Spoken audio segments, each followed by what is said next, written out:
கறி குழம்பு டேஸ்ட்ல கருப்பு சுண்டல் குழம்பு வைக்கலாமா? அதுக்கு தேவையான பொருட்கள் எல்லாம் ஃபர்ஸ்ட் வந்து கட் பண்ணி வச்சுக்கிட்டேன். நைட்டே வந்து சுண்டலையும் ஊற வச்சுக்கிட்டேன். இப்போ குக்கர்ல எண்ணெய் சேர்த்துட்டு ஸ்பைசஸ் ஆட் பண்ணிட்டு கட் பண்ணி வச்சிருக்க வெங்காயம், கொஞ்சமா புதினா, தேவையான அளவுக்கு உப்பு சேர்த்துட்டு நல்லா வதக்கிக்கலாம். கட் பண்ணி வச்சிருக்க தக்காளியும் சேர்த்து நல்லா வதங்கினதுக்கு அப்புறமா ஒரு பூண்டு மட்டும் இடிச்சு சேர்த்துருக்கேன். மஞ்சத்தூள், மிளகாய்த்தூள், மல்லித்தூள், கரம் மசாலா சேர்த்துட்டு அதையும் நல்லா பச்சை வாசனை போனதுக்கு ஊற வச்ச சுண்டலையும் சேர்த்து நல்லா மிக்ஸ் பண்ணி வச்சுக்கலாம். இப்போ தேங்காய், சோம்பு, பட்டை, கிராம்பு அதோட முந்திரி பருப்பு சேர்த்துட்டு ஒரு பேஸ்ட் மாதிரி அரைச்சி வச்சுக்கிட்டேன்.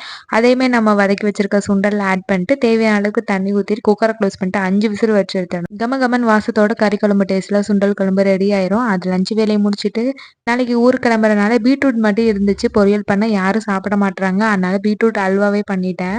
இது பீட்ரூட் வந்து துருவி போட்டு பண்றது. இது ஆல்ரெடி நான் ஷேர் பண்ணியிருக்கேன். வேணும்னா லிங்க் மேல குடுக்குறேன். டீட்டெயிலா பார்க்கணும்னா செக் பண்ணி பாருங்க. பீட்ரூட் பொரியலா பண்ணியிருந்தேன்னா யாருமே சாப்பிட்டுருக்க மாட்டாங்க. அல்வாவா பண்ணவும் செஞ்சு உடனே சுட சுட காலி ஆயிடுச்சு. நாளைக்கு வீடியோல பார்க்கலாம்.